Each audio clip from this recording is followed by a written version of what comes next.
of the Candace Palmer incident. When Mimi died, a counselor told me about the 5 stages of grief: denial, anger, bargaining, depression, and acceptance. I miss my grandma so much that it hurts. But I've accepted it, so I guess I'm at stage 5 there.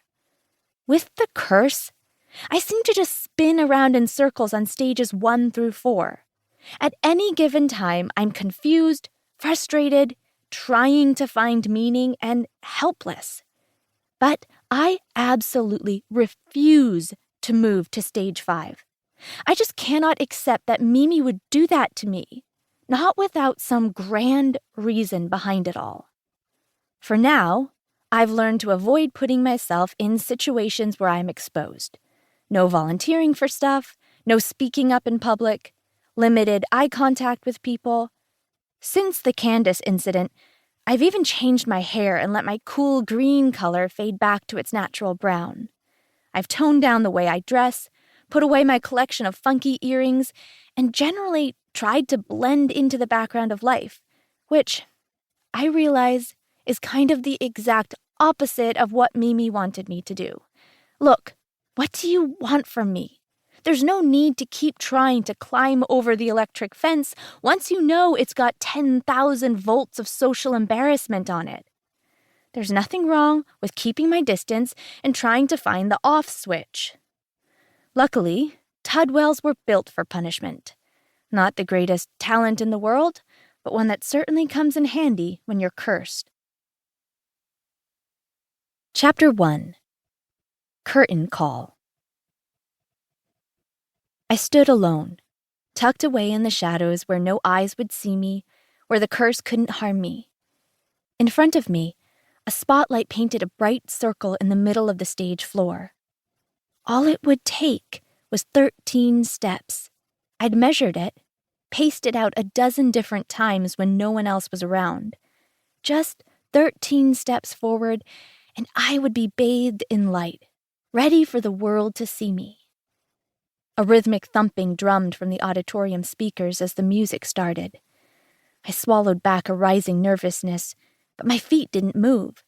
No matter how much I wanted to know what that light would feel like, how much it would warm my soul, my curse fed on the light. And so I didn't perform in spotlights. I pointed the spotlights. Actually, that's not exactly true. I didn't even do that. Still too much exposure. I was a curtain jockey, pulling curtains open and closed from the cover of darkness.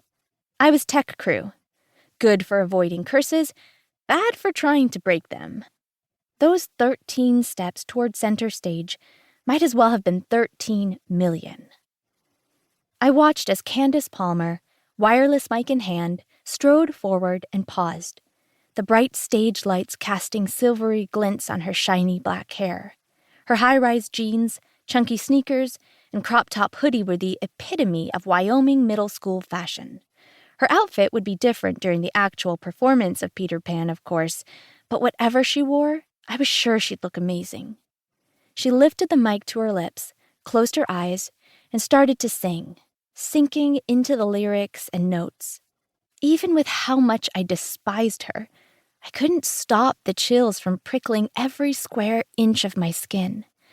If her voice had come out of the business end of Dumbledore's Elder Wand, it couldn't have cast a more powerful spell over people.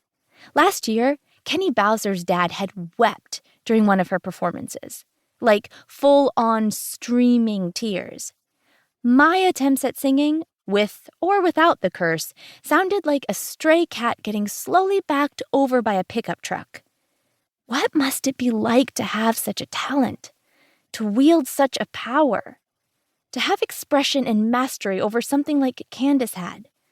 To be seen and adored for what you could do? I absently rubbed one of my earlobes, pressing my fingers on a piercing hole. I used to get compliments on my earrings.